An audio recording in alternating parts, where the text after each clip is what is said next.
Olá, seja bem-vindo ao curso Sistemas para a Internet. Você está acessando a disciplina Sistemas para a Internet, que será dividida em 4 videoaulas, abordando os principais assuntos dessa disciplina. Meu nome é Rafael e você pode estar entrando em contato para esclarecer eventuais dúvidas pelo nosso e-mail, grupo4pi@outlook.com. Qual o objetivo dessa disciplina?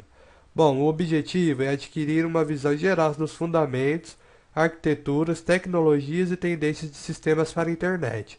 Identificar, analisar e comparar tais aspectos, contextualizando o mercado de sistemas para a internet, bem como a atuação do profissional nesta área.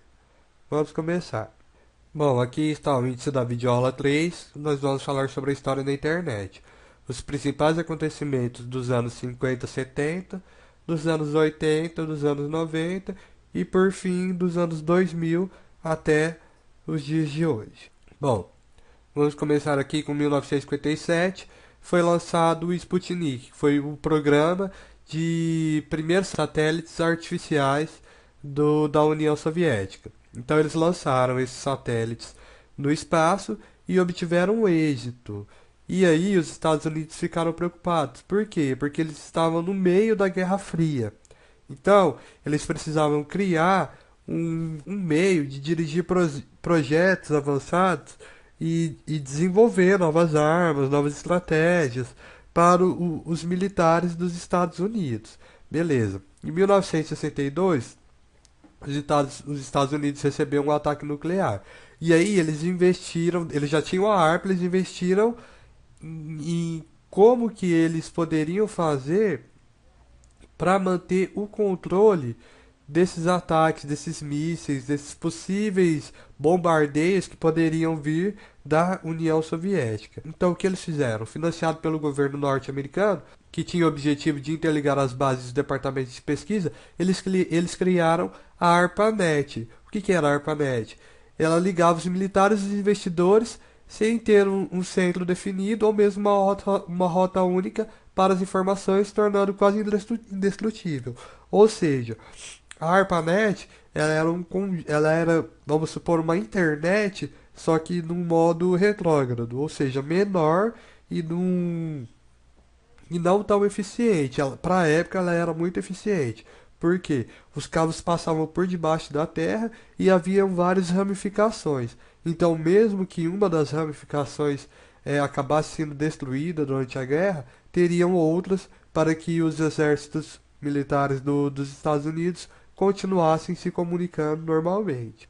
Mas atrás de toda essa nova tecnologia existiam empresas e pessoas que já eram bem avançadas, já tinham conhecimento bem avançado dessa tecnologia nova que estava chegando. O Ray Tomlinson, ele foi quem implementou o sistema de correio na ARPANET, ou seja, através desse sistema que ele desenvolveu, que foi que os exércitos, os militares dos Estados Unidos conseguiam trocar as suas informações secretamente. Ele foi que implementou, deu início a esse correio, que hoje a gente conhece como os e-mails, o Outlook, o Hotmail, Yahoo, Gmail, por aí. E aí, na ARPANET, surgiu o protocolo TCP/IP em 1973. O TCP/IP a gente já viu nas aulas anteriores, a gente já conhece. Então, ele deveria ser capaz de identificar e encontrar a melhor rota possível entre dois sites locais, além de ser capaz de procurar rotas alternativas para chegar ao destino. Então, como eu falei antes, eles fizeram várias ramificações, caso uma ou outra tivesse sido destruída ou chegasse a ser destruída, e o protocolo TCP/IP fazia esse trabalho. Ele procurava ali dentro das ramificações qual ele conseguiria chegar até o outro lado, até o outro site ou outra rede local ali dos Estados Unidos. Aí, após essa troca de informação, de ter criado a ARPA e depois, futuramente, ter criado a ARPANET, que foi para a comunicação entre militares dos Estados Unidos, que veio a surgir lá no ano de 1974 o termo internet. Que o termo internet é o quê? A rede de computadores. Hoje em dia é mais conhecido como rede de redes, pois existem vários dispositivos ligados nessa rede, não só mais computadores. Continuando então, ó, Em 1979 foi criado então a Usenet, que era uma rede de grupos dentro da ARPANET que discutiam diversos assuntos dirigido a pesquisadores militares dos Estados Unidos. Ou seja, dentro da ARPANET foi criada uma divisão específica para discutir esses assuntos referentes aos militares e às pesquisas que eles faziam lá nos Estados Unidos. A Fundação Nacional de Ciência criou um backbone em 1981. Para que ela criou esse backbone? Porque assim, quando você envia um e-mail ou uma mensagem, as informações saem do seu computador e passam pela rede local para depois chegar no backbone. Assim que o destino da mensagem é encontrado lá no backbone, então a rede local recebe os dados para então repassar para o computador correto. Ou seja, ele é tipo um local por onde ele passa e lá ele identifica qual o caminho que ele tem que seguir para chegar no destinatário. Então, a Fundação Nacional da Ciência criou esse backbone para que os clientes que não eram da ARPANET, que não estavam na rede da ARPANET, pudessem trocar as suas informações normalmente. Aqui está um esquema de um backbone. Aqui embaixo nós podemos ver, ó, os clientes enviam a informação que passa aqui pelo servidor backbone e do servidor ela pega o seu caminho ou para cima ou para baixo até chegar no destinatário que a pessoa solicitou. Então, foi criado o DNS em 1983, do inglês Domain Name System, sistemas de nome de domínios, e ele funciona como sistema de tradução de endereços IP para nomes de domínios. Com ele você pode digitar www.iftm.com.br na barra de endereço para acessar o IFTM e não um monte de números e pontos. Antigamente nós tínhamos que digitar o IP do site que a gente queria acessar. Então, para facilitar, para colocar o nome na barra de endereço, então foi criado o DNS para facilitar esse acesso nosso aos sites. Em 1985, a Fundação Nacional de Ciência começou a investir em desenvolver linhas de alta velocidade à internet. Foi crescendo mais e mais, chegando a mais de 2.000 conectados à rede, e em 1987, veja, 2 anos depois, já passava de 10.000. O grande crescimento chegou à marca de 100.000 em 1989. Ou seja, de 2 em 2 anos, o crescimento de usuários na internet, na rede, foi gigantesco. Após ser a ferramenta fundamental para a criação da internet, a ARPANET enfim foi desativada, pois já não se fazia mais necessária. Então, acabaram com a ARPANET, que foi criada aí para os militares, em função dos militares, para que eles pudessem desenvolver os projetos e ter a comunicação deles. Então, como a rede agora já era aberta para novos usuários, a ARPANET, que não tinha mais necessidade, até porque a guerra já havia acabado, então foi finalizada. Em 1991, com 617.000 servidores conectados, a Fundação Nacional de Ciência permitiu que empresas tivessem páginas na internet, o que fez aumentar ainda mais os servidores nos anos seguintes. Uma coisa que eu quero chamar a atenção aí, a Pizza Hut foi a primeira empresa que tinha página na internet que começou a vender pizzas pela internet, ou seja, começou a venda pela internet. E isso foi uma bomba, porque eles lucraram muito quando eles começaram a vender as pizzas deles pela internet. Então isso foi uma novidade que gerou assim, as empresas ficaram todas querendo começar a fazer isso e foi tipo um boom mesmo na rede. Bom, em 1992, com 1.136.000 servidores conectados, foi inventada a World Wide Web, ou WWW, pelo físico britânico Tim Berners-Lee. O que é o WWW? Mais conhecido como Rede de Alcance Mundial, ou simplesmente WWW. Essa sigla ela é mais usada para nomear servidores de páginas web em todo o mundo.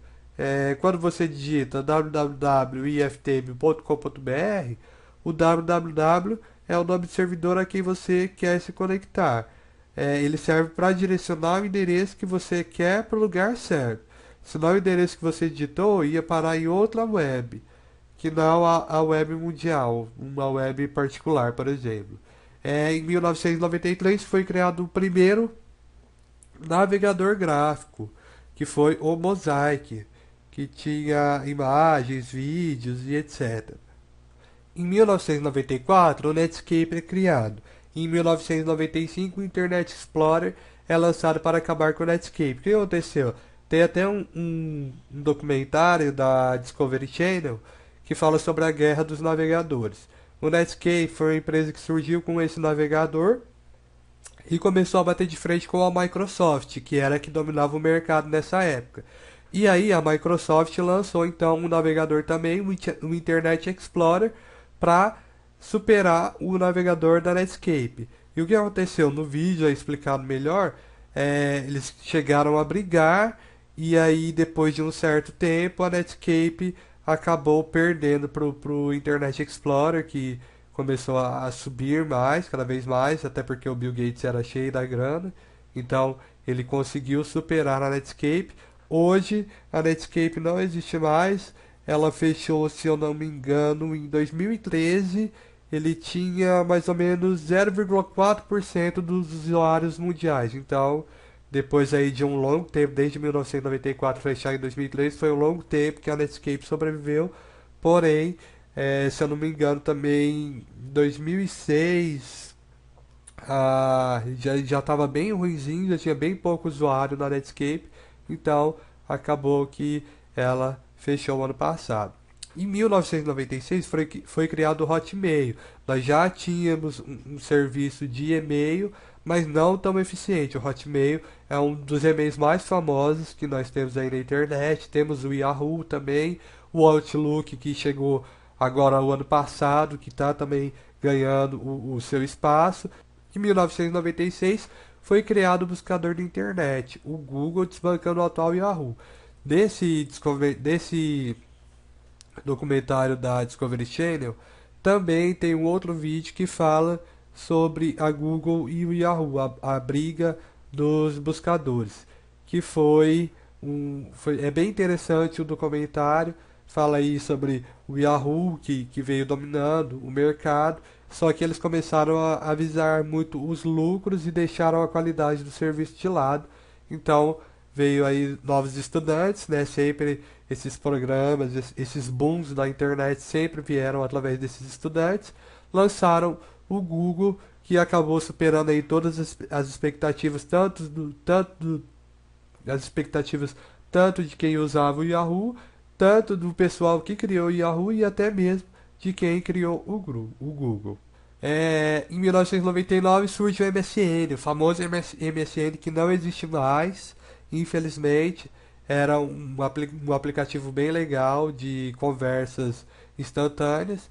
Ele sobreviveu por muito tempo também e foi incorporado no Skype. Agora o MSN meio que virou Skype. Então os contatos todos do MSN migraram para o Skype e hoje é o que está aí como uma aplicação, né, de conversas instantâneas. Em 1999 também surgiu o Napster. O Napster, o que que era? Ele baixava músicas em MP3 gratuito.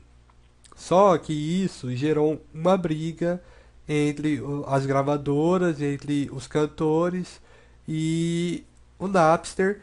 Por quê? Porque os gravadores queriam, as gravadoras e os cantores queriam os direitos autorais em cima das músicas. E eles alegaram que o Napster, ao distribuir a música gratuitamente, fazia pirataria. Então teve todo um processo que foi para a justiça. O Napster acabou perdendo porque eram vários cantores de peso na época e que tinham muito dinheiro, então o Napster acabou perdendo e tendo que fechar as portas. Hoje em dia ainda tem essa questão dos direitos autorais, foi criado o iTunes, onde vende essas músicas, mas como temos o Torrent, temos diversos baixadores aí, o compartilhamento de música, vídeos, filmes, acabou que ficou banalizado, mas essa discussão ainda é presente nos dias de hoje. Vira e mexe, sai um boato de que pode acabar processando alguém. O Mega Upload acabou fechando porque tinha muitos arquivos, muitos filmes que possuíam direitos autorais, Então o criador sofreu um processo, teve que pagar dinheiro aí, uma quantia de dinheiro não sei quanto, e acabou fechando, mas ainda temos outros arquivos de compartilhamento de música, de vídeo e etc. Bom, em 2000 ocorreu o estouro da bolha da internet, que foi formado pela criação massiva de diversas empresas sem ideias ou que copiavam outras, e foram inseridas e inflando esse fenômeno chamado bolha, até que ela estourou e levou milhares à falência e algumas fusões importantes. Nessa época em questão, o eBay e a Amazon eles estavam crescendo muito. O eBay com o processo de venda e troca de colecionadores e a Amazon com o seu projeto de uma biblioteca virtual que acomodassem diversos milhares de títulos de livros. Então, é, os desenvolvedores vendo o crescimento da Amazon e do eBay começaram a montar empresas na internet. Então eles foram inserindo várias e várias empresas, só que algumas eram cópias, outras não eram tão criativas. Então acabou que encheu a internet de muitas empresas. Então acabou que criou uma bolha dessas empresas. E aí tiveram muitos investidores que compraram as ideias de alguns e foram inserindo dinheiro. E naquela época, até hoje, para você inserir uma empresa na internet, manter, fazer a divulgação, os custos são altos. Então, quando essa bolha estourou, quando essa inserção chegou a um extremo, muitas empresas acabaram fechando. Por quê? Porque tinha muita empresa vendendo a mesma coisa e aí nenhuma saía do lugar. Então acabou que essa bolha estourou e as empresas começaram a fechar. E nisso algumas que tinham um potencial a mais se fundiram com algumas maiores e outras apenas faliram mesmo, fecharam e os investidores ficaram no prejuízo e os desenvolvedores ficaram, né, decepcionados e amargurados por não ter dado certo a ideia deles. Em 2001 foi criada a Wikipédia, onde os usuários podem inserir informações sobre diversos temas, tornando uma das principais fontes de pesquisas. Porém, a Wikipédia a gente sabe que não é muito confiável. Como qualquer um pode colocar informação lá, as informações podem ser distorcidas. Neste mesmo ano surgiu o BitTorrent, o conceito de partilhar o que já foi descarregado, maximizando o desempenho e possibilitando as altas taxas de transferências, com um enorme número de usuários realizando downloads do mesmo arquivo simultaneamente. Então aí muita gente, eu por exemplo, baixo muita coisa por torrent, porque é o meio mais rápido de estar baixando os arquivos e muita gente baixando ao mesmo tempo e isso não diminui a velocidade do meu download. Na verdade, quanto mais gente baixando, mais rápido o meu download vai ser concluído por ter mais arquivos ligados nos computadores. O MySpace é uma rede social gigante criada em 2003 que utiliza a internet para a comunicação online através de uma rede interativa de fotos, blogs, perfis de usuários. O MySpace é uma rede social como outra qualquer, porém ela foi a primeira e que deu um grande passo aí para as futuras. Em 2004 foi criado mais um navegador, o Mozilla Firefox. Ele foi criado pela Netscape também e passou a ser desenvolvido pela Fundação Mozilla posteriormente. Hoje, como a Netscape não existe mais, é a Fundação Mozilla que toma conta dele. No mesmo ano, de 2004, foi criado o Facebook, que hoje é a maior rede social de todos os tempos, que em média recebe mais de 300 mil usuários por dia. Então o MySpace deu esse primeiro passo das redes sociais e o Facebook veio em seguida com aí essa superação de usuários por dia.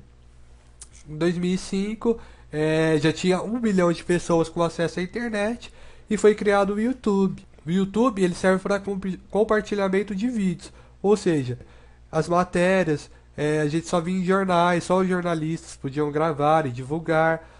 Com o YouTube não, com o YouTube você pode fazer uma matéria, você mesmo, você pode gravar um acidente, você pode ver clipes, você pode fazer um clipe, lançar. O YouTube abriu essa possibilidade para que as pessoas, os internautas, não ficassem só como telespectadores, mas sim participassem da criação de vídeos, de filmes, enfim, de milhares de coisas relacionadas a vídeos.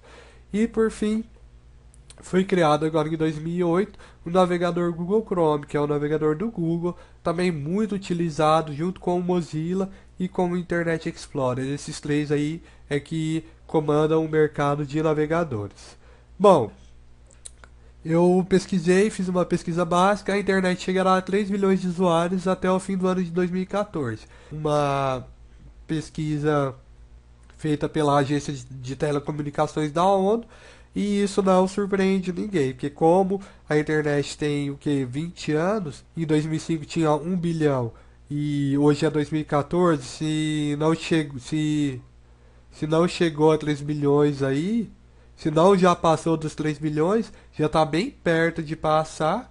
E a internet tem muito para oferecer ainda. A internet é nova, as tecnologias sendo desenvolvidas, a web 3.0, é, a inteligência dos desenvolvedores, dos programadores, tudo isso tem muito ainda o que evoluir. A internet acabou de chegar, a internet está na vida de todas as pessoas. Quem tem o computador em casa faz compras, você acessa o seu banco, você faz uma infinidade de coisas pela internet. Então a internet está na vida das pessoas hoje em dia e ela não vai sair tão cedo. Resta saber até que ponto ela pode chegar, até onde ela vai ir, até onde essa tecnologia pode ser implementada.